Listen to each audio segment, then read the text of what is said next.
Beredar di media sosial sebuah video yang memperlihatkan mobil dinas Wakil Bupati Maros, Muetazim Mansur, viral di media sosial karena diduga melanggar arus lalu lintas. Mobil dinas bernomor polisi DD2D terlihat berada di jalur berlawanan arah. Mobil tersebut terjebak di antara kendaraan dari arah Bone menuju Maros. Kondisi itu membuat arus lalu lintas semrawut dan menuai sorotan warganet. Banyak komentar menilai mobil dinas Wakil Bupati melanggar aturan lalu lintas. Menanggapi hal itu, Wakil Bupati Maros Muetazim Mansur buka suara. Ia membantah mobil dinasnya sengaja menerobos jalur yang salah. Saya tidak menerobos. Kalau saya menerobos, berarti mobil saya sendiri.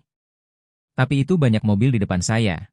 Sopir saya hanya ikut arus, jelas Muetazim, Selasa, 30 September 2025. Menurutnya, kejadian berlangsung singkat karena lalu lintas macet total.